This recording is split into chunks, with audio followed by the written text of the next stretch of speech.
தங்கமே, எவ்வளவு தான் நான் மன கஷ்டங்களை தாங்க முடியும்?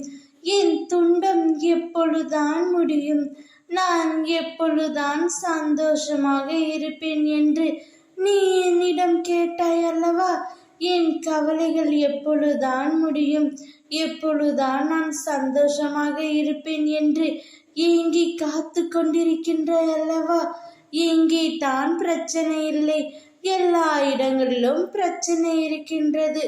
எல்லோருக்கும் மன கஷ்டம் இருக்கின்றது. நிம்மதி எங்கே தான் உள்ளது என்று தேடி அலைந்து கொண்டே இருக்கின்றாய். உனக்குள்ளேயே பல கேள்விகளை நீ கேட்டுக்கொண்டே இருக்கின்றாய்.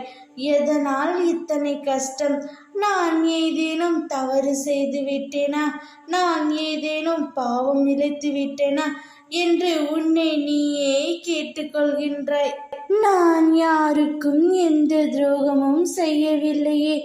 இருந்தும் நான் ஏன் இவ்வளவு கஷ்டங்களை அனுபவிக்க வேண்டியுள்ளது? வாழ்வதா வீழ்வதா என்று கூட எனக்கு தெரியவில்லை என்று நீயே பல கேள்விகளை கேட்டுக்கொண்டு இருக்கின்றாய்.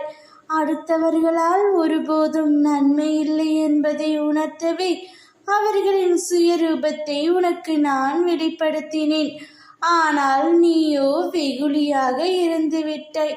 உனது அன்பு குணத்தை, அப்பாவித்தனத்தை அவர்கள் பயன்படுத்தி கொண்டார்கள்.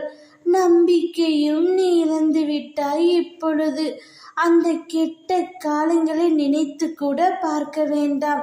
காலங்கள் மாறிவிட்டன குழந்தையே. இனி வருவதெல்லாம் வசந்த காலங்கள்தான். உனது கையை பிடித்து தூக்கி நிறுத்துகின்றேன். இவ்வுலகில் என்னை விட உண்மையான உறவுகள் யாரும் இல்லை என்பதை நீ புரிந்து கொள்ள வேண்டும் என்பதற்காகவே பொய்யான உறவுகளை உன்னிடமிருந்து விலக்கி வைத்தேன். நீ ஆனந்தமாக இருக்க வேண்டும் என்பதற்காகவே இதை செய்தேன். ஆனால் நீ இவ்வளவு கஷ்டங்களையும் கண்ணீர்களையும் வீணாக வடிக்கின்றாய். அவர்கள் வாழ்நாள் முழுவதும் வந்தால் உன் வாழ்க்கை முழுவதுமே கஷ்டமாகிவிடும்.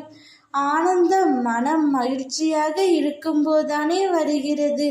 மனம் மகிழ்ச்சி எப்போது வருகிறது? உனது கோரிக்கைகள் அனைத்தும் நிறைவேறிய பிறகுதானே வருகிறது.